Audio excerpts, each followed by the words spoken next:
인플레이션 때문에 소재 가격이 너무 비쌌다, 그것 때문에 평가 손실이 났고 손해가 났다, 이 부분이 걱정이었거든요. 근데 2025년도의 문제는 뭐였냐면, 혹시 트럼프 대통령이 지원금 주던 거 안 주면 어떡하지? 이 걱정이 되게 많았어요. 미국 내에서 생산하면은 세액공제를 내주는 부분에 대해서는 2032년까지 유지입니다. LG 에너지 솔루션이 미국의 공장이 제일 많아요. 추가적으로 미국 내에서 생산을 할 때마다 AMPC가 계속 나오거든요. 그럼 AMPC에 대한 수혜도 받을 거고, 그래서 지금까지 적자 났던 부분들을 다 메꿀 수 있는 구간이 2026, 2027이라고 보고 있는 거고, 아마 2027년도 가면은 가동률이 50% 이상 올라오게 되고,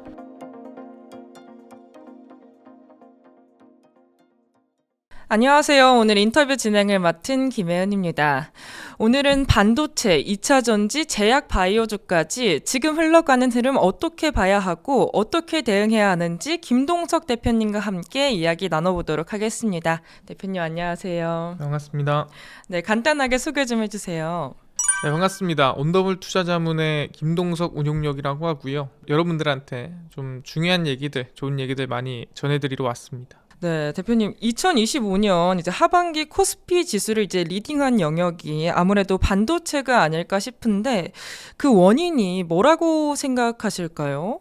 사실 반도체 같은 경우에는 2023년 4년도도 나쁘지 않았어요. 근데 이제 그 당시 중국 리스크가 있다 보니까 단기간에 급락을 했었는데, 사실 2023년도부터 실적 개선이라든가 디램 가격이 좀 올라오기 시작을 했고, 그 다음에 2024년도까지 이어졌는데, 우리가 흔히 얘기하는 그 중국의 대용량 그 디램 생산이 이루어지다 보니까 그 당시에 DDR4 가격이 거의 절반으로 떨어지고, 그 다음에 그걸 2배 이상으로 생산량을 늘리겠다라고 하니까 그 당시 한 2달러 정도 했던 디램이 거의 1달러로 떨어지는 모습이 있었거든요. 그래서 원래는 더 올라갔어야 됐어요, 2024년도에. 근데 올라가지 못하고 2025년도 초까지 거의 뭐 반토막 폭락을 했습니다. 근데 중요한 거는 그 이후에도 계속 바닥에 있을 수도 있었어요. 왜냐면은 중국이 나 계속 생산할 거야 라고 했다면은. 근데 그 당시 중국이 이 DDR4에 대해서 나는 생산 안 하고 그냥 DDR5랑 HBM 첨단 반도체 생산하러 갈래, 뭐 이런 식으로 얘기를 했죠. 그러다 보니까 DDR4 생산량을 줄이고 아예 그 생산을 멈추고 이제는 나는 첨단 반도체 생산을 늘리겠다 하다 보니까 사실 수요는 엄청 늘었거든요, AI 때문에. 근데 만드는 곳이 마이크론, 뭐 삼성전자, SK하이닉스 세 군데밖에 없었고, 실제 범용 반도체 같은 경우에는 생산량이 많지가 않아요. 왜냐면은 당연히 HBM이 더 많이 필요하고 그 가격이 훨씬 비싼데, 당연히 HBM 만들지 지금 당장 뭐 범용 DDR4를 생산량을 늘릴 이유가 없는 거거든요. 근데 이제 수요는 폭발하는데 공급은 제약적이고, 그러다 보니 단기간에 디램 가격이 뭐 미친 듯이 상승하는 모습을 보였습니다. 근데 중요한 거는 왜 수요가 늘었냐, 이게 메인인 것 같은데, 실제 AI에서도 DDR4가 필요했지만 2024년도 한 9월에서 한 6월 이 사이에 이 CPU 중에서도 이 서버용 CPU의 교체가 일어났습니다. 우리가 그걸 뭐라 부르냐면은 2023년도에 생겼던 거를 우리는 이 사파이어 레피즈라고 하고요. 그 다음에 2024년도에 이 만들어진 거를 우리는 시에라 포레스트, 그 다음에 그래나이트 레피즈라고 합니다. 근데 그 서버용 CPU가 교체가 되면은 서버용 디램도 같이 교체를 해줘야 돼요. 그래서 서버용 메모리 반도체를 교체가 들어갈 때가 2024년 중순이었는데 마침 그때 중국이 들어오면서 초를 친 거죠. 그래서 그 수요가 2025년도까지 이어지면서 가격을 좀 급격하게 끌어올렸다라고 볼 수 있을 것 같고요. 그래서 지금의 상승은 사실 뭐 AI 이슈에 수요가 들어가는 것도 있겠지만, 이 메모리 반도체 사이클이 겹치다 보니까 더 크게 상승한 게 없지 않아 있는 것 같다라고 생각을 하고, 그 다음에 2025년도쯤에 홍콩에 대한민국에 있는 이 반도체 기업의 레버리지가 상장이 됩니다. 그러니까 2배짜리인데 삼성전자 2배수, SK하이닉스 2배수가 상장이 됩니다. 그래서 외국인이 사실 정말 이 메모리 반도체 지금 올라가는 것도 답답한데 2배씩 올라간다고 해서 이제 홍콩 주식시장에서도 뭐 거래량 5위 이렇게 하면서 외국인이 엄청나게 들어왔죠. 근데 그 영향으로 SK하이닉스나 삼성전자가 더 크게 올라간 것도 있습니다. 그러다 보니까 이 모든 이슈라든가 영향들이 겹친 것 같아요. 사실 이 정도까지는 아니었는데 이런저런 이슈가 겹치다 보니까 주가가 50%가 60% 되고 60%가 70% 되고 점점점 크게 올라간 게 아닌가 생각을 하고 있습니다. 이제 반도체 슈퍼 사이클 말씀하셨는데 지금 만약 사이클이 있다고 보면은 사이클상 어디에 있다고 볼 수 있을까요? 저는 사실상 사이클을 1년으로 보지는 않고요. 저는 사이클을 지금부터 저는 한 3년은 봐야 되지 않나라고 생각합니다. 왜 그렇게 보고 있냐라고 한다면 이번 사이클 같은 경우에는 이 범용 DDR4에 대한 이 범용 메모리 반도체에 대한 사이클이에요. 근데 범용 메모리 반도체는 계속 필요한 게 아니거든요. 그러니까 처음에 이 서버를 교체할 때 한번 크게 들어왔다가 그 다음부터는 이제 적게 수요가 들어갑니다. 그래서 지금 삼성전자나 SK하이닉스 이런 기업들도 앞으로 범용 메모리 반도체가 많이 필요했다면 당연히 지금 증설하는 게 맞거든요. 증설을 안 하고 있죠. 왜 증설을 안 하고 있냐면 과거에 우리가 2000년도라든가 2017년도 그 당시 한참 반도체 붐이 불었을 때 바로 공급량 늘리자마자 가격 급락하고 실제 기업들 실적 박살나고 문제가 생겼죠. 왜냐면은 계속 좋은 게 아니거든요. 근데 지금 우리는 이 범용 메모리 반도체가 계속 이어질 거라고 기대하는 분들도 있어요.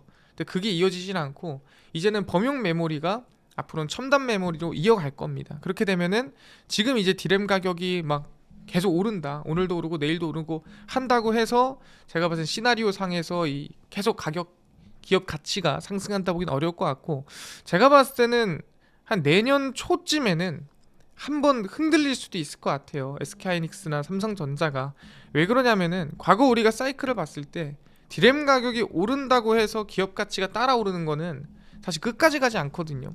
왜 그러냐면 사람들이 얼추 실적이나 2026년도의 전망치가 개선이 다 끝나잖아요. 계산이 다 끝나면 기대라는 게 없어져요. 근데 지금 아시겠지만 이번에 가격을 한 50% 정도 올린 다음에 거의 사재기를 하고 있거든요. 이 주문하는 쪽에서. 그럼 이미 사재기를 이 가격 했다는 거는 분기별로 가격을 조금씩 올린다 해도 어느 정도 실적 전망치가 다 나왔다는 거예요. 그럼 더 이상 이 주가를 상향한다라든가 아니면 실적을 상향한다라든가 그렇게 보기가 어렵다. 그러니까 우리가 생각하는 이 서프라이즈가 나오기는 지금 어려운 상황이 만들어지고 있다는 거고 그래서 저는 한 지금 상승 이후에 내년 초쯤에 눌림목이라든가 흔들림 한번 나와주고 그 다음에 다시 HBM에 대한 생산량 증가, 수요 증가, 경쟁력 증가로 인해서 2026년도 하반기쯤부터 아마 다시 한 번 더 상승세가 좀 이어질 수 있지 않을까 생각을 합니다. 그래서 사이클로 보자면 한 중간쯤이지 않나 생각을 하고 근데 이게 계속 이어지는 게 아니라 한번 숨은 고를 타이밍이 있을 가능성이 높다. 말씀드리겠습니다. 근데 만약 흔들림이 생긴다면 낙폭은 어느 정도 약간 예상하고 있으면 좋을까요? 사실 낙폭 같은 경우에는 우리가 뭐 10% 빠지고 올랄 거예요 이렇게 정말 예언하듯이 네. 할 수는 없지만 사실상 디램 가격도 한번 빠지면 30%는 빠지거든요. 그렇게 되면은 기업 가치도 고점 대비해서 한 20%에서 30% 정도는 흔들릴 수 있다. 왜냐면 우리가 30% 오르고 20% 빠진다. 그러면 이거는 눌림이라 보기 어려워요. 그냥 급락이죠. 근데 지금 대부분이 100%씩 올랐어요. 그럼 100% 오른 기업이 20% 빠진 게 많이 빠진 거냐? 사실 그렇지 않거든요. 10만 원에서 20% 빠져도 8만 원이고 사실 얼마 빠진 게 아니에요. 근데 한 번 더 HBM이나 이 생산량으로 실적에 한 번 더 레벨업이 일어난다. 한다면은 20% 조금 밀리더라도 그 이후에 40-50%가 한 번 더 갈 수 있는 기회가 있을 거다. 그래서 이번 흔들림이 조금 있더라도 저는 크게 걱정할 구간은 아닌 것 같다. 오히려 이번에 주가가 뭐 1-2%씩 밀리면 사는 분들이 있어요. 거의 뭐 신용을 찍는 분들도 있고 놓쳐서. 근데 그런 분들은 제 생각에는 조금 조심하는 게 좋을 것 같아요. 왜냐면 애초에 우리가 대형주를 단기적으로 보려고 들어가는 게 아니라 방금 얘기한 대로 사이클을 보려고 들어가는 거기 때문에 2-3% 밀렸다고 들어가고 뭐 2-3% 올랐다고 수익 실현하고 해서 돈을 많이 버시는 것도 중요하겠지만 그러다가 한번 잘못 하락을 맞으면 그 큰 손실이 나기 때문에 최대한 좀 안전하게 사이클을 보고 투자하는 게 좋을 것 같습니다. 그럼 이제 많은 분들이 궁금해하실 것 같은데 삼성전자나 SK하이닉스 지금 매수하기 좋은 타이밍일까요? 아니 저는 지금 살 타이밍은 아니라고 생각합니다. 근데 왜 그렇게 생각을 하냐면 제가 아까도 말씀드렸지만 이 서버가 교체되는 시기가 있어요. 그게 2024년도 중순부터 해서 서버 교체가 시작이 됐고 그게 올해까지 분명 수요가 들어갈 겁니다. 그럼 내년부터는 그 수요가 빠져요. 그럼 수요가 빠지면은 지금의 이 강하게 밀어 올리는 힘이 좀 빠질 거고 그 다음에 올해 5월에 삼성전자 레버리지가 홍콩에 상장이 됐고 그것도 어느 정도 물량이 들어왔고, 그 다음에 올해 10월에 SK하이닉스 2배 물량이 들어왔고, 그러니까 그 물량들이 쳐주면서 주가가 더 크게 올라간 게 있다라고 얘기를 했었죠. 그럼 2026년도 초에 들어가서는 분명히 이 메모리 반도체에 대한 수요가 조금은 줄어들 거고, 그 다음에 그걸 밀어올리는 힘도 조금은 줄어들 겁니다. 그럼 지금만큼 강하게 못 올라갈 텐데, 아까 얘기했지만 가격을 이미 올려놓고 사재기를 해놨습니다. 거의 한 번 주문할 거를 3번, 4번, 5번까지 주문을 해놨습니다. 왜 그러겠어요? 디램 가격이 지금부터 쉽게 안 멈추겠구나. 내년도 적어도 한 6월 넘어서까지도 디램 가격이 오를 수도 있겠구나라고 생각이 들거든요. 근데 2017년도도 보시면은 한 2018년도 중순까지도 디램 가격이 올라가요. 근데 주가는 2027년도 말에 고점을 찍고 빠집니다. 물론 그 당시에 양적 긴축이라든가 이런 정책도 있었죠. 근데 그걸 제외하더라도 좀 더 빠르게 멈추는 기업들이 많았습니다. 마찬가지로 내년도 디램 가격이 2026년도 6월, 7월까지 올라간다 해도 제가 봤을 때 내년 초쯤에 기업은 고점을 찍거나 어느 정도 상승을 다 할 가능성이 높아요. 근데 이거는 기술적인 부분이 아니라 아까 얘기했던 대로 실적이 이미 계산이 끝나서 그래요. 이거보다 더 큰 실적이나 우리가 기대하는 실적이 나오기는 어렵다라는 거죠. 특히 SK하이닉스는 이미 주문을 올해 초에 끝냈어요. 그러니까 이미 디램 가격이 이만큼 올라오기 전에 2026년도 디램을 다 팔았습니다. 그럼 분기별로 가격을 다시 수정을 해서 주문을 넣는다고 해도 상당히 제한적이에요. 그러다 보니까 저는 어느 정도 실적 전망치가 나왔고, 지금 살 때는 저는 아니라고 생각을 하고요. 내년도 좀 조심히 보고, 그래도 한 2, 3월 좀 지나서 관심을 두면 좋지 않을까 생각을 하고 있습니다. 이제 외국인이 저번 달에는 이제 SK하이닉스하고 삼성전자를 11월 달에는 좀 많이 팔았었는데 12월 들어서는 좀 많이 사 모으는 모습 보이고 있었는데 그 이유가 그럼 뭘까요? 그 이유가 이제 아까 얘기했던 것처럼 디램 가격이 엄청 올랐거든요. 근데 이 디램 가격이 오를 때 삼성전자가 판매를 멈췄어요. 잠깐 멈추자. 왜 멈추냐 했냐면, 오늘 가격이랑 내일 가격이랑 뭐 한 5%씩 차이가 나니까 오늘 팔아버리면은 내일 5%가 손해 나는 거죠. 내일 팔았으면 5%더 비싸게 파는 건데, 그러다 보니까 삼성전자가 팔다가 멈춰요. 좀만 기다리자. 그리고 나서 가격을 아예 그냥 40% 50% 올려버립니다. 그 다음에 이 가격으로 사. 어차피 너네 계약도 짧게 할 거 아니잖아. 그래서 삼성전자가 멈췄다가 가격을 엄청 비싸게 올려놓고 그거를 장기 계약으로 받아버려요. 6개월에서 한 1년으로. 그것도 이제 사재기로 받습니다. 그럼 사실상 지금 말만 들어도 비싼 가격에 장기 계약을 이번에 그 다음에 이 대량으로 사재기로 받았다. 그럼 누가 봐도 실적이 되게 좋게 찍힐 것 같잖아요. 근데 중요한 거는 SK하이닉스는 이미 그 계약을 올해 초에 디램 가격이 오르기 전에 이미 다 받아놨더라. 그러면은 분기별로 어차피 가격은 다시 정해요. 근데 엄청나게 오를 수는 없다는 거예요. 왜냐면 이미 계약을 해놨기 때문에 오를 수 있는 가격이 제한적입니다.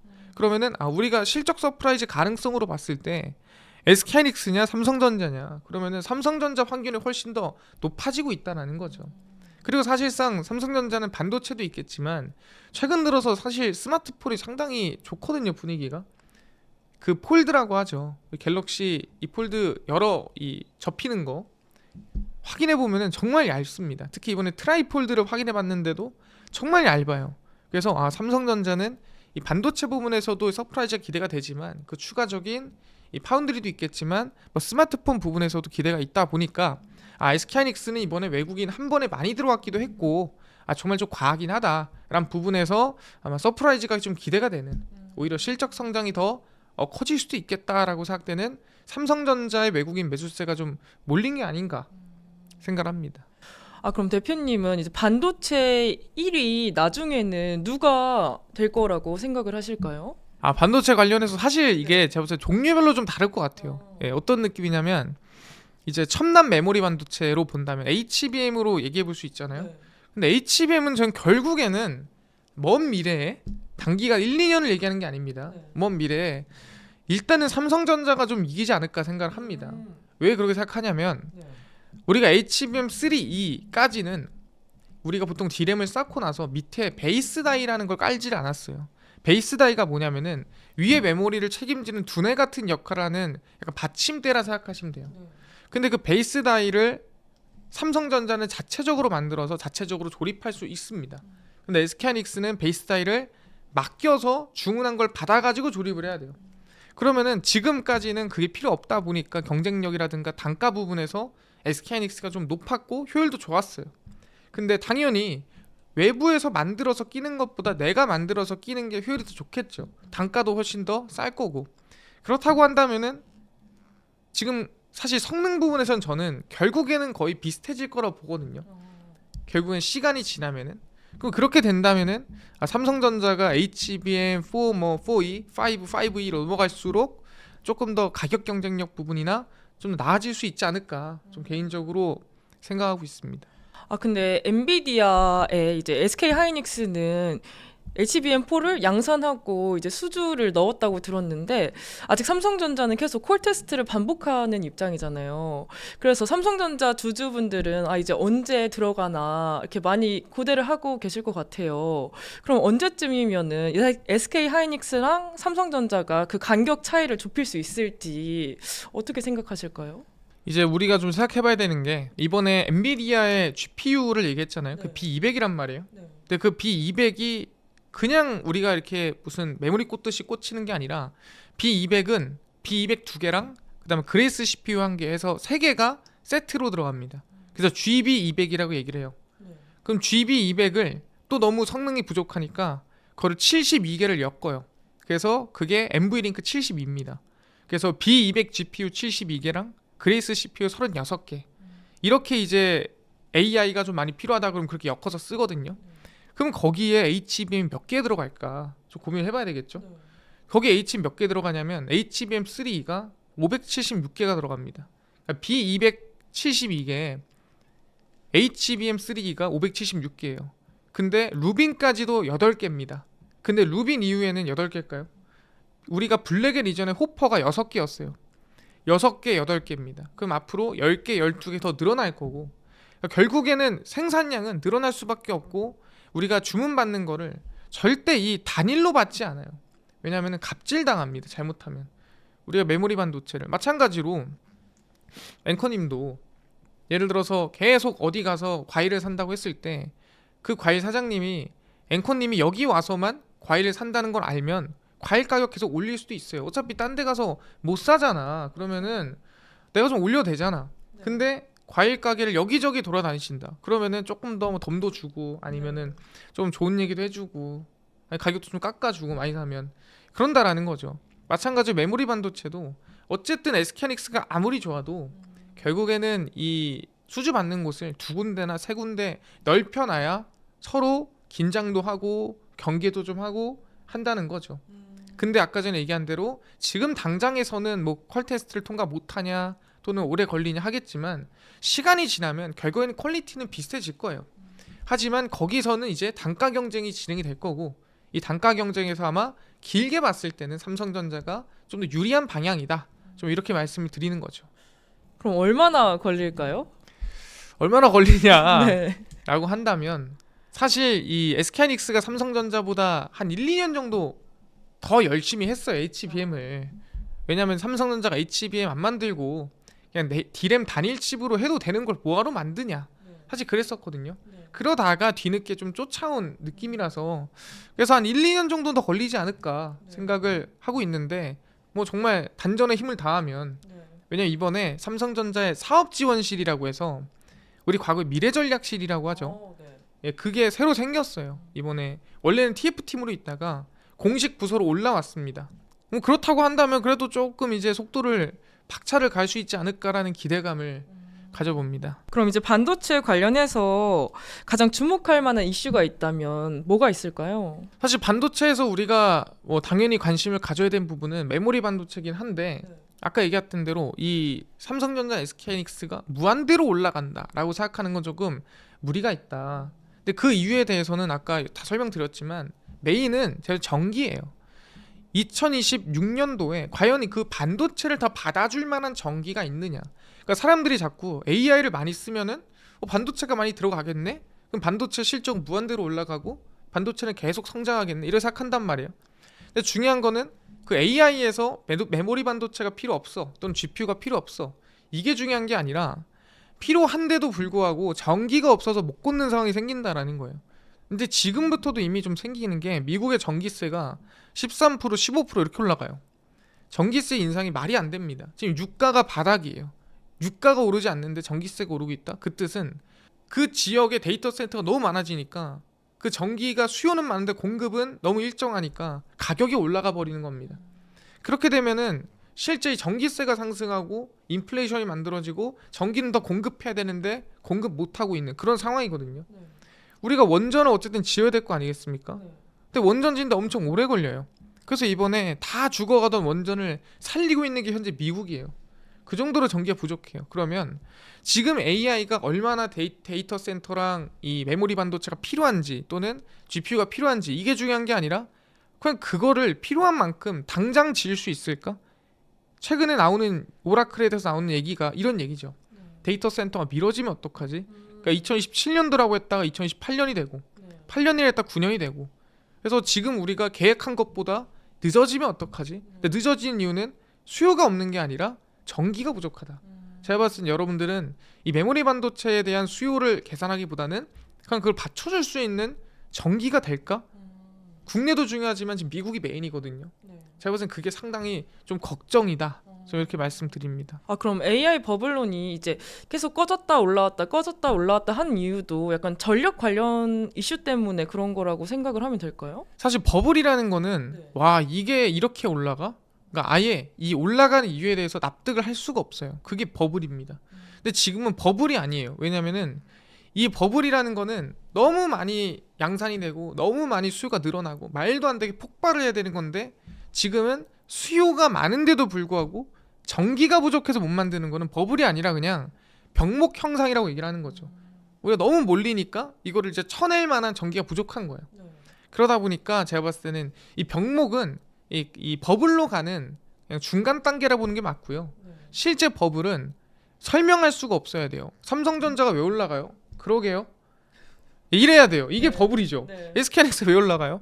그러게요. 예, 이게 제가 봐서 버블이고 지금은 병목 현상을 앞두고 있는 상황이지 않을까 생각을 합니다. 아, 그럼 지금서 반도체를 투자하려는 분들한테 가장 위험한 투자 방식이 있다면 뭐가 있을까요? 제가 최근에 그 사무실 1층에서 어떤 분이 전화하면서 가는 걸 들었어요. 그래서 전화하면서 뭐라고 웃으면서 내가셨는데 나는 삼성전자 2% 빠지면 사고 2% 오르면 팔아. SK하이닉스 2% 빠지면 사고 2% 오면 팔아. 이러시는 거예요. 실제로 전화를 하면서 지나가시는데 정말 잘하시는 거거든요. 근데 그게 2% 먹고 팔고 2% 먹고 팔다가 손실이 갑자기 그게 10% 15% 나잖아요. 그럼 못 팔아요. 그분들은 대부분 그냥 들고 있습니다. 왜냐면은 내 예상이랑 다르게 움직이니까. 원래는 2% 빠졌으면 2% 올랐어야 되거든요. 근데 오르지 않으니까 웬만하면 그대로 들고 갑니다. 아니면은 정말 잘못하면 신용까지 태울 수도 있어요.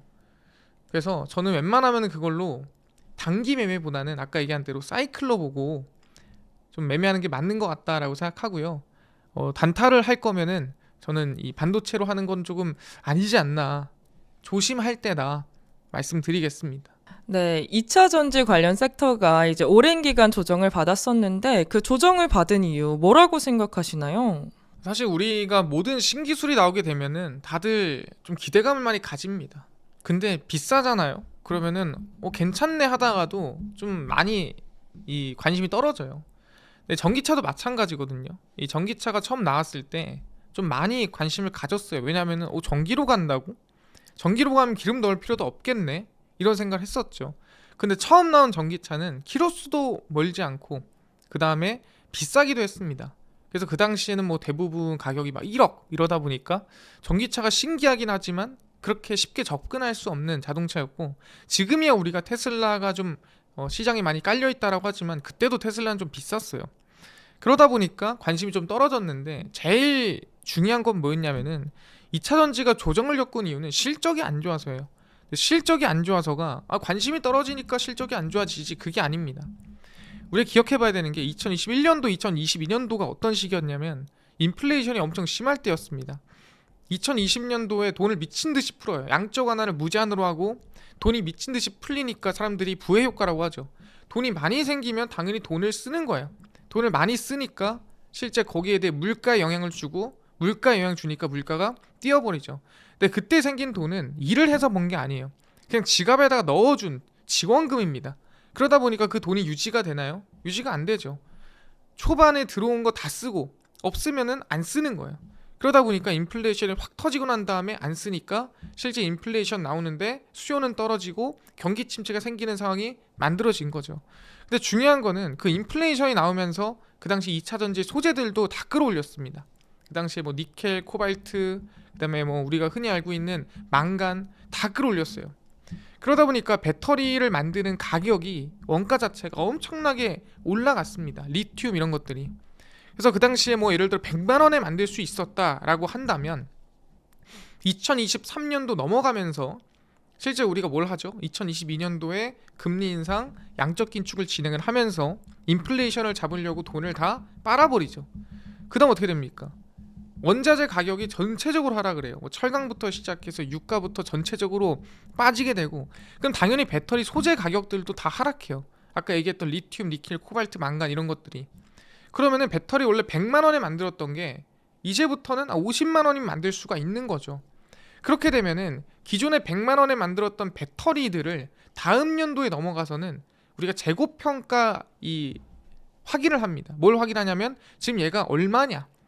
그때 만들었던 거 지금 재고로 평가하면 얼마야? 보니까 100만 원에 만들었지만 지금 만들면 50만 원 만드네? 그러면은 이거를 50만 원으로 체크를 해요. 그 우리 50만 원 비잖아요. 100만 원 주고 만들었는데. 그걸 우리는 재고평가 손실이라고 합니다. 그럼 재고평가 손실이 들어가면은 그건 실제로 우리 이 손익계산서에 손실로 잡혀요. 그렇게 되면은 우리가 돈을 많이 벌어도 과대하게 손실로 계상된다라고 보시면 될 것 같아요. 그러니까 적자도 많이 나고 회사가 돈도 못 벌고 만들어진 겁니다. 왜? 너무 비쌀 때 배터리를 많이 만들어 놨고 그 배터리 재고 쌓인 게 계속 손실 계상이 된 겁니다. 그게 언제? 2024년도에. 그래서 2023년도에 단가가 급락하고 급락한 상태로 배터리 만들고 24년 넘어가서 야, 그 전에 배터리 얼마야? 했더니 손실 계상이 돼서 24년도에 적자를 만들어낸 거죠. 그러다가 2025년도에 지금 현재 이 물가가 좀 안정이 되고 2차 전지 소재 가격도 좀 안정이 되면서 이제는 배터리 가격에 대한 재고평가 손실 칠 게 없다. 그렇게 되면서 2차 전지가 바닥을 찍고 좀 이제 추세 전환할까 말까 하는 구간에 와 있다라고 생각하시면 될 것 같습니다. 그럼 2026년에는 확실하게 상승 구간으로 진입할 수 있을까요? 사실 저는 2026년도부터 7년도까지 좀 길게 저는 성장할 수도 있겠다라고 생각을 합니다. 왜 그렇게 보냐면은 아까 얘기했지만 지금까지 문제는 사실 이 전기차가 너무 비쌌다는 부분이었고, 그다음에 인플레이션 때문에 소재 가격이 너무 비쌌다, 그것 때문에 평가 손실이 났고 손해가 났다, 이 부분이 걱정이었거든요. 근데 2025년도의 문제는 뭐였냐면 혹시 트럼프 대통령이 지원금 주던 거 안 주면 어떡하지? 지원금 주던 거 끊으면 어떡하지? 이게 걱정이 되게 많았어요. 근데 이번에 AMPC 거기 미국 내에서 생산하면은 세액공제를 내주는 부분에 대해서는 2032년까지 유지입니다. 유지라는 거는 기존의 우리가 IRA죠. 그게 그대로 이어지는 거예요. 그렇게 되면은 충분히 2032년까지는 살아있다라고 보는 게 맞고, 근데 전기차 가격도 지금 1억에서 뭐 최근에 막 3천만 원대까지 내려왔고, 주변에 사실 저는 전기차 타는 사람 진짜 많거든요. 도로 위에서도 정말 많이 보이고 있고, 소재 가격도 싸고 배터리도 이제 대량 생산이 가능하고 미국의 공장 2025년도에 완공 다 됐고 가동률만 올리면 되는데 거기에 마침 AI 데이터 센터 ESS 수요까지 늘어나고 있습니다. 그러다 보니까 저는 2026년도가 2025년도보다 실적이 훨씬 좋을 거고, 그다음 2027년도가 저는 이 캐즘이라고 하는 상태가 회복이 되면서 저는 성장세가 이어질 가능성이 높은데, 이게 여러분 생각하는 것처럼 2023년도에 막 10배 이렇게 단기간에 치솟았잖아요, 에코프로가. 그렇게는 제가 봤을 때 못 움직이고 정말 천천히, 우리가 이 조선이 2023년도부터 움직인 것처럼 천천히 올라갔다 내려갔다 하면서 추세 상승할 가능성이 높다라고 생각하시면 될 것 같습니다. 근데 그전에는 전기차에 조금 집중된 느낌이었는데 요즘엔 ESS가 굉장히 핫하잖아요. 그럼 앞으로는 전기차에 조금 집중해서 봐야 되는지, 아니면 좀 새로운 추세로 떠오른 ESS에 집중해서 봐야 되는지, 어디에 집중해서 조금 보면 좋을까요? 사실 ESS랑 전기차로 우리가 본다고 한다면은 이거는 그냥 보너스예요. 그러니까 원래는 우리가 배터리를 하면은 전기차에 들어가는 배터리라는 생각만 했단 말이에요. 근데 이제는 ESS라는 우리 데이터 센터에 들어가는 배터리가 추가가 된 거죠. 근데 그거는 우리한테는 원래는 뭐 힘을 한 10 정도로 가고 있었는데 이걸 누가 10 정도 더해서 20으로 갈 수 있게 도와준 겁니다. 그래서 있으면 좋은 거고 아니면 많은 건데 사실 데이터 센터 ESS가 꼭 들어가야 되냐 좀 이런 생각도 들어요. 근데 꼭 들어가야 돼요. 왜 꼭 들어가야 되냐면 우리가 AI를 쓸 때 항상 같은 인원이 같은 속도로 AI를 쓰지 않잖아요. 많이 쓸 때는 뭐 100명이 쓴다면 뭐 적음 쓸 때는 10명이 쓰고 이런단 말이죠. 그러면 데이터 센터는 많이 쓸 때는 더 많이 들어가야 되고 그럼 전기가 많이 들어갑니다. 조금 쓸 때는 조금 들어가요. 그러면은 전기를 그냥 바로 꽂아버리면 많이 쓸 때 전기를 정밀하게 맞추기가 어려워요. 그러면은 분명 10명 중에 또는 100명 중에 몇 명은 병목이 생기고 멈추고 사실 이 데이터 센터가 처리를 못하는 상황이 생길 수 있습니다. 그러면 많이 쓸 때는 그만큼 전기를 더 늘려주고 조금 쓸 때는 전기를 좀 줄여주는 역할을 해주는 게 중요한데 그게 ESS다. 그래서 예를 들어 10 정도 전기를 준다. 근데 5 정도밖에 필요 없다. 그러면은 10을 넣고 5 정도는 ESS에 저장을 하는 거고 저장해놨던 거를 나중에 많이 필요할 때 뿌려서 그 속도를 맞춰주는 겁니다. 그래서 ESS는 무조건 데이터 센터에 필수예요. 그래서 이 전기차가 좋을까 ESS 좋을까를 굳이 고를 필요는 없고 결국엔 그 기업이 그 기업이거든요. 그래서 우리는 둘 다 긍정적으로 보면서 저는 메인 배터리 기업들 중심으로 특히 미국의 공장을 많이 지은 기업 중심으로 보면은 아마 충분히 성장세가 크지 않을까 생각을 하고 있습니다. 그럼 2차 전지 관련해서 투자를 한다면 소재와 장비주 둘 중 뭐가 더 유망할까요? 전 개인적으로 당연히 소재가 유명하다고 생각합니다. 이 소재가 유명한 이유는 우리가 지금 대부분 뭐 흑연이라든가 리튬이엄 뭐 이런 것들을 어디서 가져오냐? 대부분 70% 80% 많게는 뭐 90%를 중국에서 가져옵니다. 그럼 중국에서 가져오는데 계속 쓸 수 있느냐? 못 써요. 왜냐면 미국에서 이제는 이 중국에서 가져온 소재를 2026년도부터는 줄여야 돼요. 계속 줄여서 결국엔 15% 미만까지도 2030년 넘어가서는 줄이고 있어야 됩니다. 그러면 중국에서 들어오는 소재를 다른 데서 가져와야 되는데 어디서 가져오냐? 이거에 대한 이제 의문점이 드는 거죠. 그러다 보니까 국내 기업들이 뭐 다른 나라랑 손도 잡고 그래서 실제 포스코가 이 아르헨티나 가가지고 우리가 이 염호수, 리튬 호수 사가지고 리튬 건지고 있고 그러고 있다는 거죠. 근데 많은 분들이 이 리튬을 어디서 구하냐 그리고 왜 리튬 호수라고 부르냐라고 얘기하시는 분들이 있는데 혹시 염전 아시죠? 네. 리튬을 만드는 게 염전이랑 똑같아요. 물을 건져서 물을 말려서 그다음에 이 소금 같은 걸 모아놓으면 거기 안에서 리튬을 건지는 겁니다. 그래서 호수를 굳이 찾는 이유가 뭐냐면 정말 오랜 기간 동안에 위에서 태양빛을 받아서 마르고 말라서 이 염도가 엄청 높이 올라간 호수에서 리튬이 나오는 거예요. 그러다 보니까 실제 지금 소재를 찾으러 다니는 기업들이 되게 많아요. 마찬가지로 LG화학 같은 경우에도 안에 들어가는 우리가 전구체라든가 이런 소재를 열심히 준비를 하고 있는 상태고 그래서 사실 장비 같은 경우에는 지금부터 수요가 뭐 미친 듯이 늘어나서 공장이 훨씬 더 늘어나야 되는데 이제 공장 가동 시기거든요. 2025년도가 지금 2023년도부터 공장 지을게 했던 것들이 2025년도에 완공이 되고 그러면서 가동률을 천천히 올라가는 시기예요. 근데 여기서 내가 공장 더 지을게라고 하는 거는 사실 조금 과한 욕심입니다. 그래서 장비보다는 저는 개인적으로 지금은 소재가 더 메인이 될 확률이 높다. 중국 거를 대체할 수 있는 2차 전지 소재 기업들이 너무나도 중요하다. 좀 이렇게 말씀드리겠습니다. 그럼 가장 유망하게 보고 있는 기업 몇 군데만 꼽아주실 수 있을까요? 네, 사실 저는 이 코스피 한 종목, 코스닥 한 종목 이렇게 좀 보고 있는 것 같습니다. 그래서 저희가 2차 전지 기업 중에서 봐야 되는 건 당연히 저는 LG 에너지 솔루션은 봐야 된다고 생각합니다. 왜냐면은 LG 에너지 솔루션이 미국의 공장이 제일 많아요. 엄청나게 그냥 저 공장 깔아놨습니다. 근데 그 공장이 대부분 언제 완공되냐면 올해 완공됩니다. 2025년도에서 그리고 2026년도 사이에 대부분 끝나거든요. 그러면은 완공이 된다고 끝나는 게 아니라 가동률이 이제 올라가야 돼요. 10%, 20%, 30% 천천히 올라갑니다. 그러다 보니까 지금까지 매출이 아니라 이제 앞으로의 매출이 더 크게 성장할 확률이 높다라고 보는 거고 추가적으로 그 미국 내에서 생산을 할 때마다 AMPC가 계속 나오거든요. 그럼 그럼 AMPC에 대한 수혜도 받을 거고. 그래서 지금까지 적자 났던 부분들을 다 메꿀 수 있는 구간이 2026, 2027이라고 보고 있는 거고, 아마 2027년도 가면은 가동률이 50% 이상 올라오게 되고, 그럼 충분히 성장세가 좀 가파르지 않겠냐라고 생각을 하는 거고요.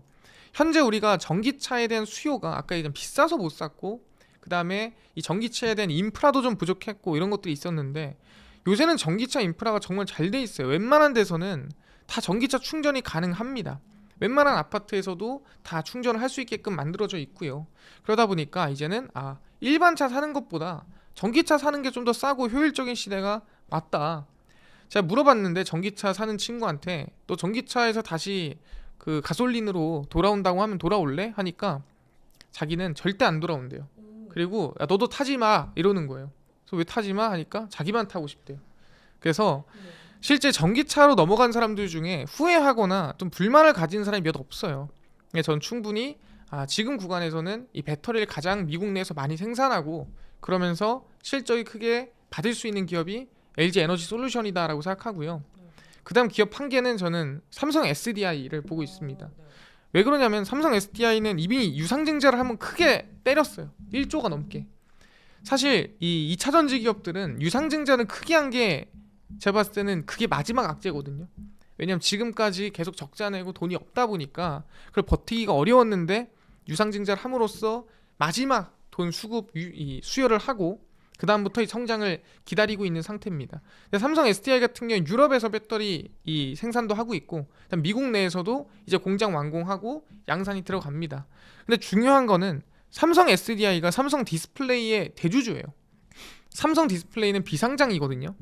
근데 이번에 삼성 디스플레이가 이 미국에서 BOE랑 소송을 했는데 승소를 했고 그 다음에 거기에 대해서 돈을 지급받기로 했습니다.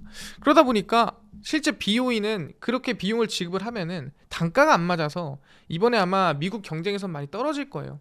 그렇게 되면은 삼성 디스플레이에 대한 성장이라든가 기대감이 커지고 실적 성장도 이어진다 보거든요. 근데 그거를 그대로 받는 게 삼성 SDI예요. 왜냐면은 삼성 SDI가 지분을 많이 들고 있으니까. 그래서 저는 삼성 디스플레이 기업 가치까지 반영이 되면은 삼성 SDI는 좀 큰 성장이 가능하지 않나. 근데 이거는 배터리 기업으로 보는 것뿐만이 아니라 삼성 디스플레이 가치까지 좀 영향을 받는다면 좀 큰 성장이 기대해 볼 수 있을 것 같다. 좀 말씀드리겠습니다. 그럼 2차 전지 주식 가격이 폭발적 상승을 위한 트리거가 있다면 뭐가 있을까요? 사실 2차 전지 가격이 크게 올라가기 위해서라면은 사실 전기차에서도 특히 자율주행이 저는 완성이 돼야 된다라고 생각합니다. 왜냐면 자율주행이 일반 가솔린 차에서는 가동이 안 돼요. 왜 가동이 안 되냐면 자율주행이 뭡니까? 안에 소프트웨어가 열심히 돌아가야 되잖아요. 근데 거기에 대한 전기를 감당하려면 일반 가솔린 차에 있는 배터리 정도로는 감당이 안 돼요. 그래서 무조건 전기차로 가야만 이 자율주행에 대한 카메라, 센서 이 모든 것들을 감당할 만한 전기가 나온다라는 거죠. 근데 전기차를 굳이 가야 되는 이유가 전기가 조금 싸고 그 다음에 속도도 좀 빠르고 그래. 그 다음에 충전도 이제 충분히 가능하고. 근데 이거는 그러니까 가솔린만큼 올라왔다라는 거지. 내가 가솔린 전기차를 고르라고 했을 때 꼭 전기차를 골라야 되는 이유가 아니라는 거예요. 근데 전기차로 무조건 가야지 라고 하기 위해서라면은 이번 테슬라가 얘기하는 이 FSD, 풀셀프 드라이빙의 완전 자율주행이 만들어져야 야 가솔린은 안 되잖아. 전기차는 야 나 자면서 가 아니면 나 손 놓고 책 보면서 가 라고 하면은 나도 전기차로 가야겠다라는 생각이 분명히 든다라는 거죠. 그래서 이번에 테슬라 이번에 이 부산에서 자율주행하는 걸 보여줬어요. 근데 정말 기가 막힙니다. 부산에서 자율주행을 이렇게 잘한다고? 근데 테슬라는 카메라로만 하거든요. 근데 이 카메라 자율주행이 확실하게 성능이 되게 좋구나 확인할 수가 있는 거죠.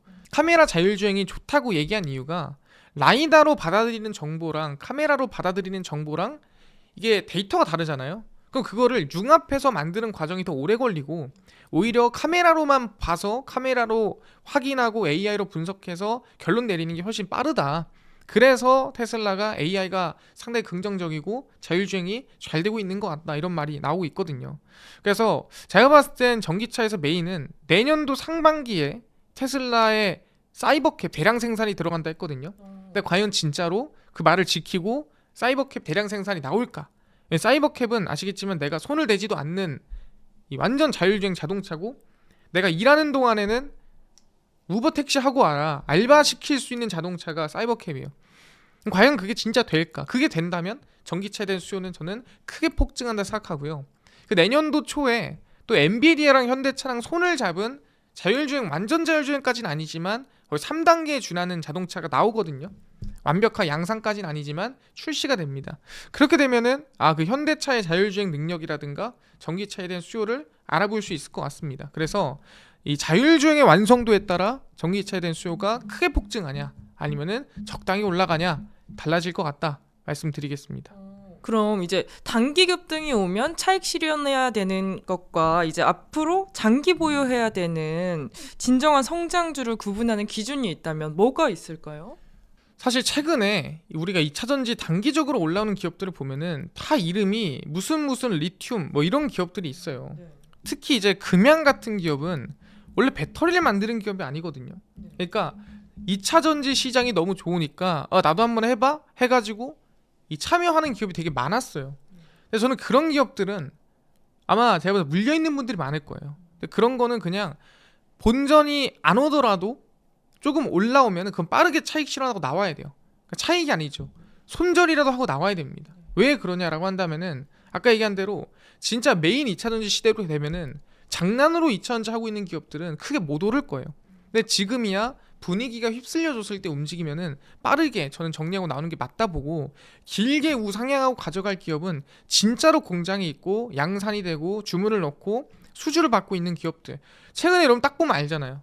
2조 이상의 누구한테 수주를 받았다. 실제 그 몇 년치다, 5년치다, 7년치다, 3년치다 하면서 수주 받는 기업들 정해져 있고, 우리 흔히 알고 있는 LG 에너지 솔루션, 뭐 삼성 SDI, 그다음 거기에 깔려 있는 밸류체인 기업들, 거기에 소재 납품하는 기업들, 음극재 기업들, 양극재 기업들, 전구체 기업들, 그런 기업들이 당연히 실적이 오른다면 계속 오르겠죠. 근데 만약에 얘는 지금 납품하는지 안 하는지, 지금 리튬을 캐는지 안 캐는지 모르겠어. 근데 일단은 2차전지 사업을 한대. 그런 기업들은 사실 적자인 경우가 너무 많고요. 적자면서 흑자 전환이 가능할지 모르겠는 기업이 너무 많습니다. 그런 기업들은 건드리지 않는 게 좋다. 이제는 아까 얘기한 대로 족보 있는 기업을 골라야 돼요. 정확하게 어디에 납품하고 납품해서 돈이 찍히고 있는지, 지원금 받고 있는지, 수주를 받았는지, 누구랑 계약을 했는지 이제 다 확인할 수가 있어요. 그래서 그런 기업들이라면 저는 5년까지는 아니어도 지금부터 한 2년 정도는 볼 수 있지 않을까 생각을 하고요. 지금까지는 적자라서 어려웠다면 아마 내년부터는 흑자 전환하는 기업들이 엄청 늘어날 거예요. 그 흑자 전환하는 기업들 중심으로만 봐도 아마 대장주까지는 아니어도 2차 전지의 그 흐름에 좀 편승할 수 있는 기회가 생기지 않을까 생각을 하고, 만약에 내가 2차 전지 뭘 사야 될지 모르겠다 하면은 ETF도 되게 많아요. 그래서 뭐 우리가 흔히 얘기하는 미래에셋증권이라든가 아니면은 뭐 삼성증권이라든가, 그래서 코덱스가 붙어 있으면 삼성증권이고 타이거가 붙어 있으면 미래에셋이거든요. 보통 그런 데서 만든 2차 전지 뭐 탑10 이런 게 있습니다. 그런 ETF는 그냥 2차 전지의 흐름을 따라가요. 그것만 해도 나쁘지가 않습니다. 그래서 저는 뭘 고를지 모르겠다 그러면은 2차 전지 ETF를 고르셔도 될 것 같다 말씀드리겠습니다. 그럼 2차 전지 투자 관련해서 가장 큰 리스크가 있다면 뭐가 있고 그거에 대해서 어떻게 대응하면 좋을까요? 사실 2차 전지에서 제일 큰 리스크는 미국에서 지원금을 끊는 거고요. 그 두 번째는 중국의 배터리가 미국으로 진출하는 겁니다. 근데 사실 중국의 배터리가 미국으로 진출할 확률은 상당히 낮아요. 왜냐면은 지금 웬만한 반도체 장비도 다 막아버리는데 중국의 배터리를 받는다. 쉽지 않은 일이거든요. 그럼 우리가 생각할 일은 혹시 미국에서 이 AMPC 2032년까지 주기로 했던 지원금이 빠르게 뭐 2028년도나 2019년도나 끊긴다. 그럼 그거는 우리한테 좀 악재로 다가올 수 있습니다. 왜냐면 그 AMPC 지원금만큼 실적을 더 좋게 찍히기 때문에, 그리고 그만큼 이미 성장이 나올 거다, 그만큼 줄 거다라는 게 이미 반영이 돼 있기 때문에 지금 주가가 움직이는 거거든요. 그걸 기반으로 해서. 근데 이게 짧아진다라고 한다면은 기업이 좀 더 수익을 더 크게 낼 수 있고 도움 받을 수 있는 시기가 짧아지다 보니까 주가 반응도 좀 좋지 않은 확률이 있습니다. 그래서 우리는 이제 이 트럼프 대통령이 AMPC를 2032년까지 온전하게 냅두길 바라면서 긍정적으로 보면 될 것 같고요. 근데 그렇다 해도 뭐 2026년도까지는 우리가 좀 긍정적으로 볼 수 있지 않을까. 자른다 해도 2028년도니까요. 그래서 전 내년은 그래도 2차 전지 좋게 볼 수 있을 것 같다 말씀드리겠습니다. 네, 최근 이제 제약 바이오 이제 관련주들은 어떤 흐름 보이고 있을까요? 사실 제약바이오 같은 경우에는 원래 연말이 되면은 항상 분위기가 좀 나쁘지가 않아요. 왜 그러냐면은 이 제약바이오는 항상 학회라는 걸 많이 하거든요. 특히 글로벌 학회를 진행 많이 하는데 이제 보통 연말부터 그 학회가 쭉 이어집니다. 연초까지. 그래서 보통 9월, 10월쯤 해가지고 ESMO, 유럽 종양학회부터 시작을 해서 SITC, 면역 항암학회, 그 다음에 1월에 제일 큰 JP 모건 헬스케어 컨퍼런스가 진행이 되고 그 이후에 뭐 AACR, 미국 암학회, ASCO, 미국 종양학회, 뭐 바이오 USA 이렇게 쭉 이어집니다. 그러면은 보통 그 학회가 뭐 하는 곳이냐? 내가 이렇게 약을 잘 만들고 우리가 약이 이렇게 좋아. 그래서 우리 약 사갈 사람 있어? 이걸 한번 확인해 보러 가는 곳이고 물론 팔지 않더라도 혹시 투자해 볼 사람 있냐? 뭐 이런 식으로 한번 자랑하러 가는 곳입니다. 그러다 보니까 사실 이 성능이나 내 약에 대한 임상 결과가 별로 안 좋으면 나가겠습니까? 당연히 임상 결과가 좋고 그 임상 결과가 다른 약에 비해서 좀 뛰어나고 긍정적이니까 충분히 이 학회들에게 나갈 수가 있는 거죠. 그러다 보니까 보통 이제 연말쯤 되면은 그 자랑할 수 있는 제약바이오 기업들이 나타나면서 그 기업들이 발표가 좋았어. 우리가 빅파마들이라고 합니다. 빅파마라고 한다면은 거의 삼성전자만한 이 제약바이오 기업들이 해외에 있어요. 우리가 흔히 알고 있는 뭐 사노피, 뭐 화이자, 뭐 일라이릴리 이런 기업들이 괜찮은 제약사들. 정말 이 기업 가치는 뭐 몇천억에서 뭐 조 단위인데 그들이 보기엔 작아 보이죠. 그런 기업들이 약을 잘 만들었어. 근데 임상이 뭐 1상 단계다. 그러면은 그 약 내가 사갈게. 그 대신에 그거 계속 임상 2상, 3상까지 해서 이거 판매까지 가는 걸로 하고 일단 내가 1,000억 줄 테니까 이거 다 완성되면은 내가 총 해서 2조 줄게. 야 나랑 같이 하자. 라고 하면은 이제 그 제약사는 대박이 나는 거고 그 다음에 빅파마는 그냥 가볍게 내가 개발하지 않더라도 밑에서 개발해 주니까 좋고 서로 상부상조하는 구조가 만들어지는 거거든요. 그게 가장 많이 만들어지는 시기가 연말 연초 학회가 이어지는 시기다라고 보시면 될 것 같습니다. 그래서 지금 보면은 그래서 제약바이오 기업들이 추세가 좀 크게 이어지고 있는데 근데 과거랑은 조금 다른 방향의 제약바이오 기업들이 좀 상승하고 있다 생각하시면 될 것 같습니다. 아, 그럼 지금 오르는 흐름이 연말이라서 오르는 건지 아니면은 여러 이슈들이 있어서 오르는 건지 뭐라고 생각을 하면 될까요? 사실 여러 가지 복합적인데 꼭 이게 이슈가 있어서 오른다고 보기는 힘들고 이게 구조적으로 만들어져야 돼. 뭐가 만들어져야 되냐면은 국내 제약바이오 기업들이 상승하기 위해서는 일단 미국 제약바이오가 올라가야 돼요. 그게 일라이 릴리가 최근 들어서 상승세가 이어지고 있는 상태고 거기에 더불어서 국내 코스닥을 좀 부양하고 싶은 마음이 크거든요. 근데 국내 코스닥을 끌어올리려면 반드시 제약바이오를 올려야 돼요. 그래야 코스닥이 올라갑니다. 거기에 따라 제약바이오가 좀 더 가볍게 상승하는 부분도 있다 보니까 충분히 제약바이오 바닥에서 좀 추세가 이어지고 있는 건데 근데 사실상 지금 제약바이오 올라가는 기업들 보면은 옛날에는 우리가 뭐 2017년도 18년 생각해보면은 항암제가 메인이었어요. 무조건 무슨 뭐 췌장암이라든가 뭐 아니면 위암이라든가 뭐 아니면은 뭐 대장암이라든가 이 암을 치료하는 항암제가 메인이었고 항암제를 만들고 항암제 임상 들어가는 기업이 가장 상승세가 크게 나왔습니다. 근데 요즘에는 사실 항암제가 메인이라 보기 어려운 것 같아요. 오히려 사는 것보다 그러니까 사람이 죽냐 사냐 하는 것보다는 그걸 넘어서서 살긴 사는데 얼마나 잘 사냐. 그러니까 퀄리티를 생각하는 약들이 되게 많아지고 있습니다. 그러다 보니까 지금 이 상황 자체가 제약바이오가 상승하기 좋은 시기긴 한데 사람들의 인식이 조금 많이 바뀌다 보니까 제가 봤을 땐 새로운 제약바이오 기업들이 좀 상승하고 있는 시기인 것 같다 말씀드리겠습니다. 그럼 어떤 거 위주로 보면 좋을까요? 혹시 앵커님은 다이어트를 하십니까? 열심히 하죠. 네, 다들 솔직히 다이어트를 하는데 사실 오늘 하고 내일 먹고 오늘 하고 내일 먹고 해서 다이어트를 결국 안 한다. 저도 사실 다이어트를 열심히 노력은 하지만 쉽지 않거든요. 그러다 보니까 사람들이 옛날에는 죽고 사는 문제가 컸어요. 그러니까 내가 이 병에 걸리면 죽는 거 아니야? 이 병에 걸리면은 살아야 되는데 이런 걱정이 컸습니다. 근데 이제는 웬만큼 암에 걸려서는 대부분 돈이 막 크게 들어가지도 않고요. 그 다음에 막 말기까지가 아니라면 대부분은 잘 살아납니다. 그 정도로 의학 기술이 많이 발달을 했고 일단 미리 암을 확인할 수 있는 이 우리 진단 시스템도 상당히 잘 돼 있기 때문에 옛날만큼 우리가 막 걱정할 수준은 아니에요. 그러다 보니까 사람들이 이젠 뭘 생각하냐, 앞으로 살더라도 조금 질 좋게 살자, 이런 생각 많이 하는 거죠. 그래서 올해 초라든가 작년에 이슈가 됐던 게 뭐냐면 스킨 부스터. 스킨 부스터가 뭡니까? 사실 약이라고 보긴 어려워요. 하지만 우리가 이 연어 DNA를 뽑아서 피부에다가 넣는 리주란이라든가 아니면 사람의 진피를 뽑아서 넣는 리투오라든가 이런 것들이 좀 이슈가 되고 있죠. 근데 왜 그거 하겠습니까? 내가 지금 오래 살고 싶어서 하는 거예요? 그게 아니죠. 내 피부가 좀 더 퀄리티 있게 살기 위해서 하는 거거든요. 그 마찬가지로 이번에 비만 치료제가 지금 제약바이오 거의 메인이라고 봐야 돼요. 이것도 살기 위해서라기보다는 사실상 좀 퀄리티를 위한 삶이다라고 보는데, 퀄리티를 위해 살다 보니까 비만 치료제를 해결하다 보니까 마침 당뇨도 좀 해결되는 것 같고, 그다음 지방 간염도 해결되는 것 같고 해가지고 그게 파생되고 있는 상황입니다. 그래서 지금 제약바이오 시장의 메인은 사실 비만 치료제다. 우리가 비만이라는 걸 사실 과거에는 질병이라고 얘기하지 않았습니다. 좀 뛰면 되지 라고 했는데 이제는 비만도 나름 질병이다. 그러다 보니까 그걸 치료할 수 있는 치료제들이 하나씩 나오고 있는 것 같다. 그걸 메인으로 주가가 상승하고 있다라고 보시면 될 것 같습니다. 그럼 지금 기관이나 외국인 자금이 유입되고 있는 종목이 있다면 어떤 종목이 있을까요? 사실 제가 계속해서 비만 치료제 얘기를 했는데 사실 비만 치료제 기업들은 상당히 높아요. 우리가 흔히 알고 있는 뭐 D&D 파마텍이라든가 아니면 일동제약이라든가 상당히 높거든요.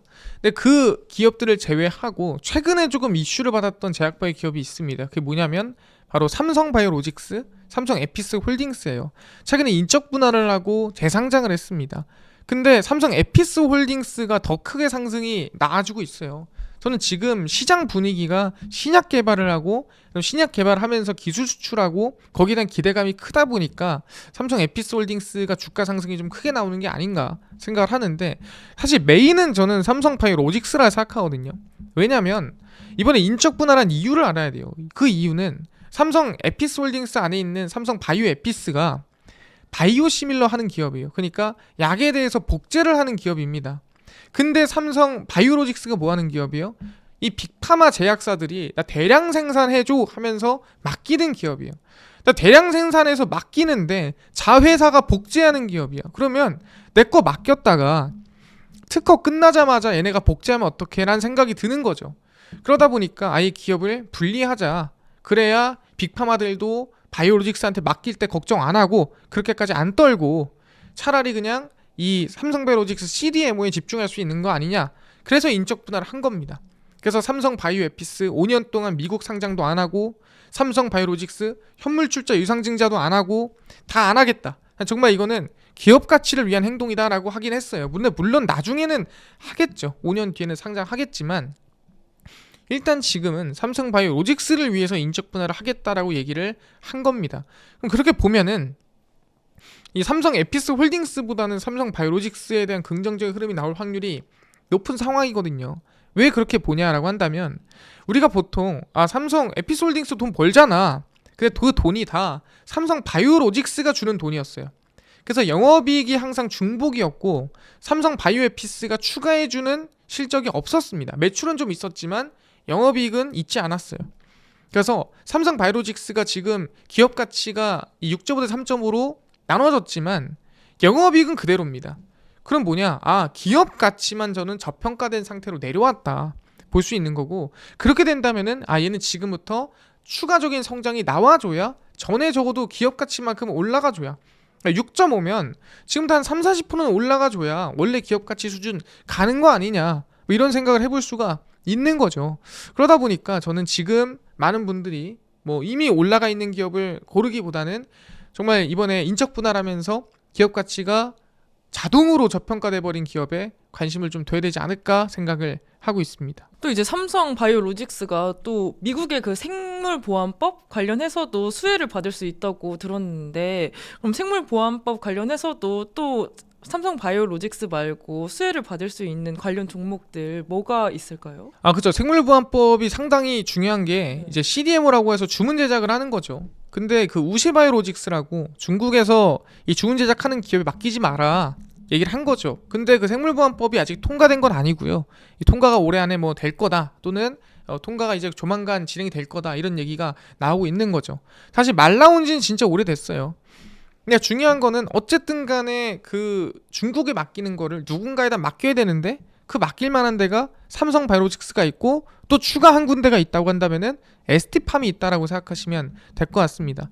ST팜 같은 경우에는 우리가 보통 RNA 치료제라고 하고요. 그래서 올리고 관련해가지고 실제 이 생산을 할 수 있는 기업이라고 볼 수가 있습니다. 근데 그 기술력이 전 세계에 한 4개 기업 이거밖에 없어요. 근데 그 기업 중 하나가 우시였는데 그 우식기 빠졌으니까 ST팜으로 들어가든 아니면은 그 몇 개 기업의 양분에서 들어가든 수혜를 받을 확률이 높다라고 보는 겁니다. 그래서 CDMO 부분으로만 봤을 때는 생물보안법의 수혜를 받을 수 있는 기업은 일단 삼성바이오로직스가 있겠지만 추가적으로 ST팜까지 볼 수가 있는 기업이다.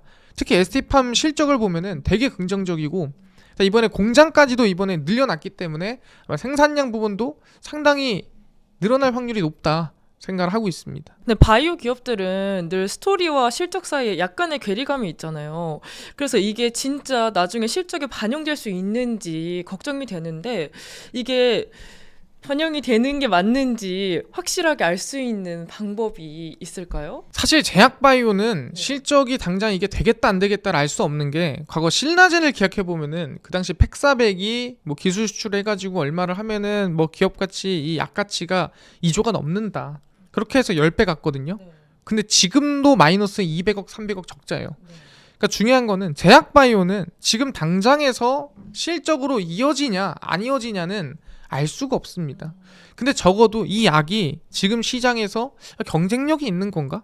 아니면 이 약이 경쟁력이 없는 건가? 이거는 어느 정도는 확인해 볼 수가 있습니다. 근데 그걸 확인해 볼 수 있는 게 뭐냐면은 이제 보통 항암제다라고 한다면은 어떤 기전으로 이 항암제가 움직이지라고 고민해 볼 수가 있는 거거든요. 예를 들어서 화학 항암제인지 아니면 면역 항암제인지 표적 항암제인지 확인해 볼 수 있고 면역 항암제다라고 한다면은 어떤 걸 가지고 면역 항암제 만드는가 뭐 NK 세포인지 뭐 B 세포인지 어떤 세포로 항암제가 되는 건가 봐 이런 세포로 항암제가 만들어졌다라고 한다면 뭐 이거랑 비슷한 항암제가 있긴 한데 얘는 어떤 과정에서 약이 만들어졌고 그다음에 어떤 과정에서 약이 수출을 또는 매출을 내기 시작했는가 그리고 우리가 추적해 보면은 확인해 볼 수가 있는 거거든요. 그리고 웬만해서는 그 학회에 나오는 제약사들이 있어요. 아까 얘기했던 뭐 JP모건 헬스케어 컨퍼런스 이런 학회 나오는 제약사들은 꽤나 투명한 곳들이 많습니다. 그래서 그런 곳들은 임상이 별로거나 약이 별로 못 나오거든요. 그래서 저는 ESMO 아니면은 뭐 SITC, 뭐 AACR 아니면 ASCO 이런 이 미국에서 좀 유명하고 정말 이름 있는 학회에 나오는 제약바이오 기업들이라면 적자라도 그 약에 대한 성장성을 좀 믿어볼 수 있는 그래도 그 약이 얼마나 경쟁력이 있는지 한번 알아볼 법한 기업들이다 라고 저는 생각을 합니다. 그럼 임상 단계별로 접근 전략 같은 게 있을까요? 사실 임상이라는 게 말 그대로 한번 해보고 뭐 효과가 어떤가 확인해 보는 거잖아요. 간단하게 얘기하면은. 근데 임상이라는 게 1상, 2상, 3상이 달라지는 게 뭐냐 인원수거든요. 1상에서 10명 그럼 2상에서 50명 그럼 3상에서 한 뭐 500명 이렇게 늘어나는 거예요. 그럼 당연히 1상 통과하기가 훨씬 쉽겠죠. 그리고 2상이 1상보다 어렵지만 할만하고 근데 3상에서 항상 빠그라지는 기업이 정말 많아요. 왜 그러냐면은 인원수가 많으니까 당연히 부작용도 안 나오던 게 생길 수밖에 없는 거거든요. 근데 그 부작용 나온 거에 대해서 생각해 놓은 게 아니거나 예상보다 조금 더 부작용이 심하게 나왔다? 그러면은 갑자기 주가가 크게 반영이 안 좋게 나오는 거죠. 그래서 저는 웬만하면은 임상 3상을 앞두고는 기업을 안 건드리는 게 좋다라고 생각을 해요. 근데 많은 분들은 당연히 3상이 성공까지 하면은 임팩트가 크겠죠. 근데 이거는 저는 좀 도박이라고 생각하고요. 그래서 제약바이오를 만약에 투자를 한다. 그럼 보통 전임상부터 시작해서 임상 1상, 2상 들어가는데 저는 보통 1상에서 2상 사이가 가장 기대감이 크고 그 다음에 웬만하면은 2상에서 안 밀릴 확률이 높다라고 생각합니다. 그래서 저는 1상, 2상이 공략하기 제일 좋은 시기고 그 2상 이후에 3상 발표를 앞두고 있다. 3상 발표가 언제 난다라고 한다면 적어도 그 발표 나오기 전에는 저는 정리를 하거나 좀 관심을 끄는 게 낫지 않나. 성공하면 대박이죠. 하지만 실패하면 쪽박입니다. 저는 웬만하면은 성공 실패 확률로 봤을 때 한 2대1, 3대1이 안 나오면은 그건 안 건드리는 게 맞다라고 생각해요. 근데 삼상이 그만큼 어려워요. 이 신약 우리가 만들어가지고 통과하는 게 쉽지 않거든요. 여러 번 도전해가지고 여러 번 해가지고 마지막에 삼상 통과한 데도 있고요. 사실 삼상 하다가 기업의 적자가 커지는 경우도 많습니다. 그래서 웬만해서는 저는 1상 2상만 이 관심 가지고 기다리는 게 승률적으로 높지 않을까 생각을 합니다. 일상을 한다고 했을 때 일상에 들어가서 삼상 직전에 팔고 나오는 전략 괜찮다고 생각하시나요? 사실 임상에 들어간다고 해서 그 약이 다 유명한 건 아니거든요. 네. 그래서 이제 임상에 들어가긴 하는데 아까 얘기했지만 지금 추세로 보면 뭐가 유명하겠습니까? 당연히 뭐 이중항체 항암제, 그 다음에 비만 치료제.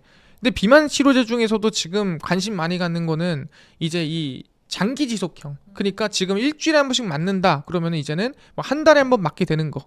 아니면 주사 맞기 싫어. 그럼 경구용 약으로 먹는 거. 이런 비만 치료제에 대한 기대감이 성장 크겠죠. 근데 그게 이어져서 지방 간염 치료제, 메시 치료제까지 이어지는 기업들이 있다. 관심 좀 둘만 하겠는데 생각을 해볼 수가 있는 거고, 아까 얘기한 대로 항암제 중에서도 AI 낀 기업들이 있어요.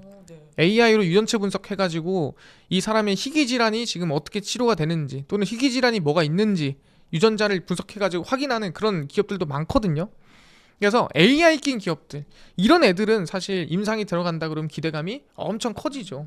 근데 우리가 뭐 흔히 알고 있는 병이라든가 또는 경쟁이 되게 심한 이 약들이 있습니다. 그래서 우리가 보통 약을 말할 때 베스트 인 클래스냐 아니 퍼스트 인 클래스냐 이런 말을 많이 써요.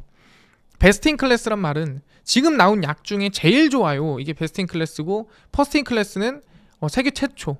뭐 약을 한 번도 만들어 본 적이 없는데 이번에 만든 거예요. 그게 퍼스트 인 클래스예요.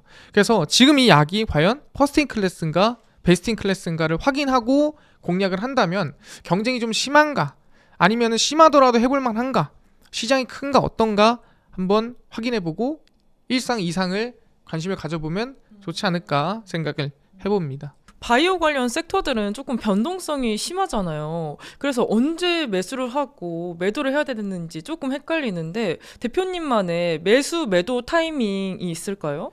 사실 제약바이오는 대부분이 언제 오르고 언제 내려가냐. 보통 금리 인하가 진행이 되면은 제약바이오는 수혜가 큽니다. 왜 그러냐? 제약바이오는 아까 얘기했지만 돈이 없어요. 대부분이 쏟아붓는 거예요. 약을 하나 만들어서 기술 수출을 하든 매출을 내든 돈을 벌 때까지 쏟아부어야 돼요. 특히 SK 바이오팜을 보면 알 수 있거든요. 세도바메이트를 만들어서 계속 파는데 결국에는 실적이 오르니까 돈이 적자에서 흑자로 전환되는 거거든요. 그래서 약이라는 이 신약을 만드는 기업들은 대부분 돈이 없고 적자가 커요. 그럼 여기서 중요한 건 뭐냐면 이 기업들이 조금이라도 투자금을 쉽게, 그리고 투자금을 받더라도 조금 더 저렴하게 이 구할 수 있는 시기가 유리하다라고 볼 수 있습니다. 그 시기가 금리 인하 시기고, 그러다 보니까 그 당시에 이제 제약바이오 기업들이 돈도 조달 많이 하고, 그러다 보니까 투자도 조금 자극적으로 하고 임상도 많이 하고 홍보도 많이 하고 그런 시기다라고 볼 수가 있어요. 그래서 보통 제약바이오 볼 때는 금리가 높은 시기가 아니라 금리가 한참 낮은 시기에 관심을 갖는다. 그러면은 제약바이오가 좀 더 빠르거나 좀 더 이 액티브하게 움직일 확률이 높다라고 생각하면 될 것 같고요. 그러니까 지금 제약바이오 강한 이유가 금리 인하 시기를 거치고 있기 때문에 충분히 강한 흐름이다 보시면 될 것 같습니다. 그럼 반대로 좀 물가가 오르고 금리 인상이 나온다. 그럼 사람들이 제약바이오에서 물량을 빼겠죠. 그럼 제약바이오는 점점 어려워질 가능성이 높습니다. 그래서 금리 인하 시기에만 관심을 가져보자 말씀드리겠습니다. 그럼 제약바이오 관련 섹터에서 장기적으로 우상향할 수 있는 기업 세 군데만 꼽자면 어디가 있을까요? 사실 저는 제약바이오 중에서도 적자가 나면은 좀 관심이 많이 안 갑니다. 왜냐면은 저는 좀 무서워요. 왜 무섭냐면은 이 적자난 기업들 중에서 특히 제약바이오 기업들 중에서도 옛날에 아까 얘기한 신라젠이라든가 이런 기업들 보면은 거래 정지당하고 이런 게 되게 많거든요. 근데 그거를 제가 완벽하게 100% 걸러낼 수 있다 그러면 참 좋겠지만 사실 지나가다 똥 밟는 경우도 많아요.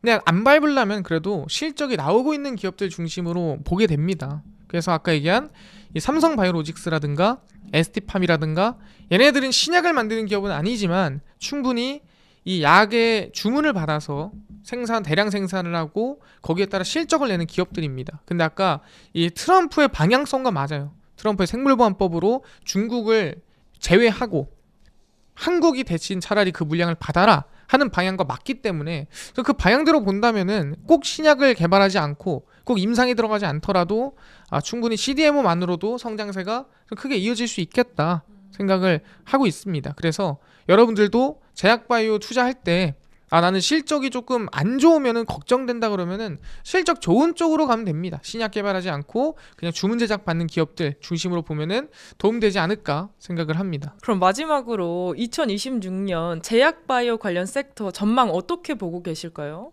2026년도 상반기까지는 저는 제약바이오 섹터가 계속 긍정적으로 이어질 확률이 높다고 생각합니다. 그 이유는 뭐 다른 이유가 아닙니다. 제가 아까 얘기한 대로 1월에 JP모건 헬스케어 컨퍼런스가 이어지고 그 다음에 3, 4월에 AACR, 그 다음에 ASCO, 미국 종양학회, 그 다음 바이오 USA가 6월까지 이어지거든요. 그럼 보통 그러고 나서 한 7, 8, 9 정도는 숨을 골라요. 제약바이오가. 왜냐하면 ESMO를 앞두고 힘이 좀 빠집니다. 근데 빨리 빠지면 한 6월부터 힘이 좀 빠져요. 근데 보통 연초에 제약바이오 힘이 세거든요. 그래서 저는 연초에 조금 이 제약바이오가 셀 때 JP모건 헬스케어 컨퍼런스 나오고 임상 발표하고 뭐 기술 수출을 하냐 안 하냐 말 많을 때 그때 제가 봤을 땐 제일 좋을 것 같고요. 그 이후에는 좀 지지부진하거나 아니면 새로운 트렌드가 나올 확률이 높기 때문에 지금 트렌드는 내년 한 상반기까지 보는 게 가장 좋지 않을까 생각을 하고 그 이후는 아마 제가 봤을 때 새로운 제약바이오나 아니면 금리 상황 보고 결정해야 되지 않을까 생각을 합니다. 내년도에 금리 인하가 뭐 2번 이상 이어질지는 사실 모르겠어요. 왜냐면 분위기가 좀 애매해서 한 번 정도는 진행된다고 하는데 그 이상은 좀 봐야 되는 부분이라 근데 금리가 또 동결되면 분위기가 싹 식거든요. 그래서 저는 일단은 상반기까지만 보자 말씀드리겠습니다. 네, 오늘 김동석 대표님과 함께 반도체부터 제약바이오 흐름까지 짚어봤는데요. 대표님, 그럼 저희 성공의 진심인 구독자분들께 한 말씀만 부탁드려요. 네, 저희 최대한 여러분들이 도움이 될 수 있는 내용을 준비하려고 노력을 했는데 항상 좀 부족한 것 같고 시장에서 조금 명확하게 이게 급등합니다라고 해드려야 되는데 좀 그러지 못한 부분들 죄송합니다. 그리고 좀 부족한 부분이 있었거나 더 배우고 싶은 부분이 있다라고 한다면 저 김동석의 리얼 주식 유튜브에서도 제가 영상 따로 또 올려드리고 있으니까 영상 많이 찾아보시면 좋을 것 같다 말씀드리고요. 다음번에 기회가 있으면 또 참여하도록 하겠습니다. 네, 오늘 저희가 준비한 인터뷰는 여기까지고요. 오늘 인터뷰가 여러분의 투자 전략에 도움이 되셨길 바랍니다. 그럼 저희는 다음 인터뷰로 찾아뵙겠습니다. 감사합니다.